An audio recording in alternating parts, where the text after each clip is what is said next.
मैं हूँ आपके साथ हिमानी नैथानी। शाम के 5 बजने को है और हम लेकर हाजिर हैं अपनी खास पेशकश 5 का प्रहार, सीधा सरयू घाट से, अयोध्या से, जनता के बीच से और संतों के बीच से। उन संतों के बीच से जिन्होंने अयोध्या में उस दौर को भी देखा जब वो गोलीकांड हुआ, किस तरह से कार सेवकों पर वो गोली चलाई गई। और अयोध्या से, सरयू घाट से लगातार उन किस्से कहानियों को हम आपको दिखा रहे हैं। तो यही वो साधु संत हैं जो आज के दौर की जो अयोध्या है और जिस तरह से विकास की एक बयार जो बह रही है अयोध्या के गली कूचों में, वो भी देख रहे हैं।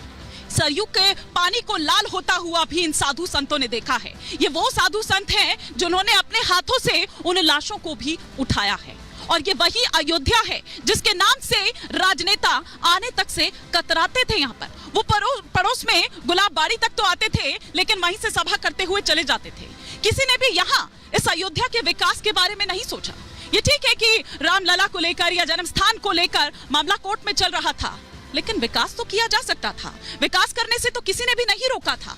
आज इसी पर 5 का प्रहार करूंगी कि किस तरह से अयोध्या का वो दौर था और किस तरह से अयोध्या का आज का दौर है। लेकिन साथ ही साथ मैं बात करूंगी पुरुलिया के उन साधु संतों की भी जिनकी बड़ी ही बर्बरता से हत्या कर दी गई, और क्यों आखिर बार बार साधु संतों को निशाना बनाया जा रहा है। ग्राफिक्स के माध्यम से एक एक वो सिलसिलेवार तस्वीर और साथ ही साथ वो पॉइंटर्स जो है वो इस वक्त आपके टेलीविजन स्क्रीन पर आ रहा है कि किस तरह से पुरुलिया में संतों की बेरहमी से पिटाई की गई।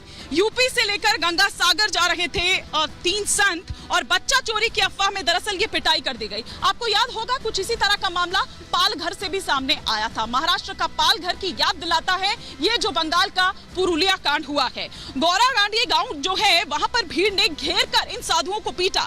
जान की भीख मांग रहे थे ये साधु संत, और संतों की गाड़ी में किस तरह से तोड़फोड़ की गई। अब जब साधुओं की पिटाई की गई उसके बाद किस तरह के रिएक्शंस जो सामने आए, एक एक कर वो भी सिलसिलेवार तरीके से ग्राफिक्स के माध्यम से हम आपको बता रहे हैं कि मुख्तार अब्बास नकवी बीजेपी नेता वो क्या कह रहे हैं कि साधुओं पर हमला दुर्भाग्यपूर्ण है।